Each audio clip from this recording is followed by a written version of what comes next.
Daily Bible Time, Friday morning, Dominic Steele, and it was really terrific to be part of the Remembrance Day service at Balmain yesterday.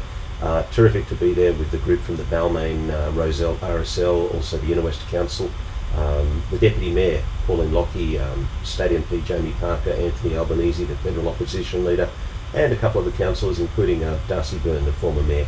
And just terrific to be there and pay tribute to those many men particularly who've died serving our country in war and dying to defend freedoms. I was able to remind the group about greater love is no man than this, than he lay down his life for his friends. Solomon, my son, played guitar, played Amazing Grace, the national anthem, and a very poignant rendition of I Was Only 19.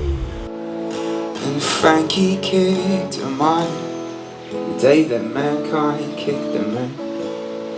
God help me. He was going hard into.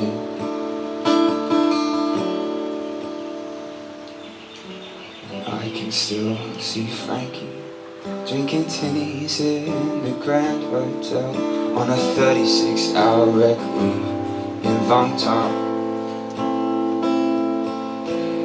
I can still hear Frankie lying screaming in the jungle till the morphine came and gave him the bloody rap.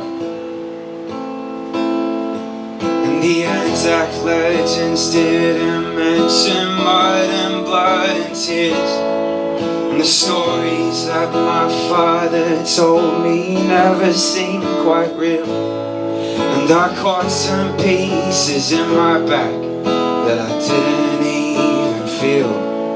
God help me.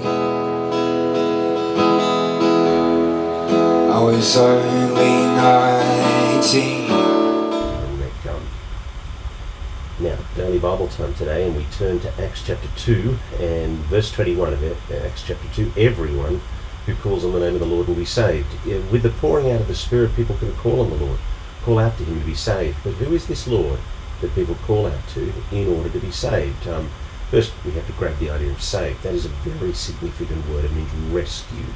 And the idea is stakes are high. Drowning death, trouble, judgment. You need to be saved. You need to be rescued.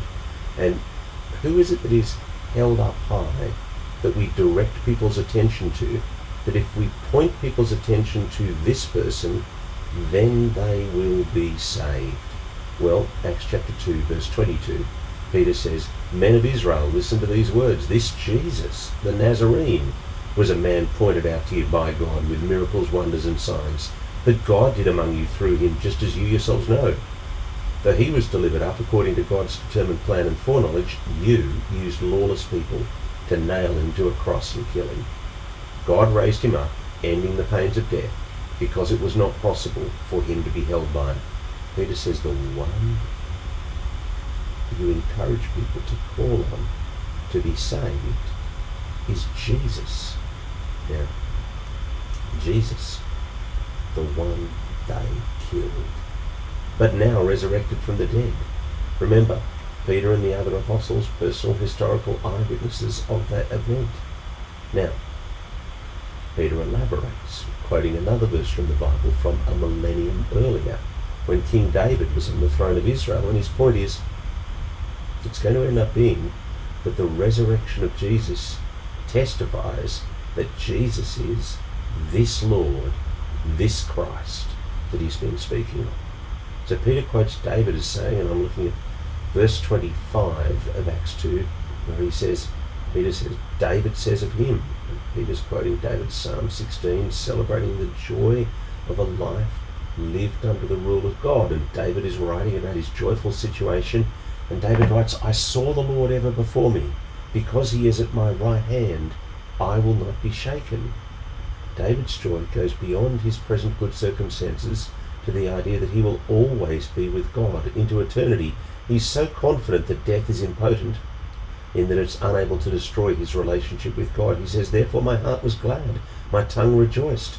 Moreover, my flesh will rest in hope, because you will not leave me in Hades, or allow your Holy One to see decay. You have revealed the paths of life to me. You fill me with gladness in your presence. But Peter says that David, in this famous psalm, Psalm 16, was not actually speaking about himself and his own experience or even his future experience. He says, Peter says, verse 29, brothers, I can confidently speak to you about the patriarch David. He is both dead and buried, and his tomb is with us to this day. Since he was a prophet, he knew that God had sworn on oath to him to seat one of his descendants on his throne. Seeing this in advance, he spoke concerning the resurrection of the Messiah. He was not left in Hades, and his flesh did not experience decay. Peter's point is that when David said that, he was speaking of Jesus. And Peter says, of course, he was predicting the bodily resurrection of Jesus that we, the group listening to Peter, we have now seen. But more significantly, he's saying that the resurrection of Jesus means that Jesus is the long-awaited Christ, the one predicted in the Old Testament, the Lord, to whom we can call in order to be saved. Now, there's lots more to say about the very significant things that Peter says in Acts chapter 2, but we'll save all that for Monday morning Daily Bible Time. I do hope you'll be with us for Gift and Pledge Sunday and to put in a form this weekend, and also to be part of the celebration, Thanksgiving and banquet on Saturday afternoon. Thanks for your time. Looking forward to catching you on Monday on Daily Bible Time.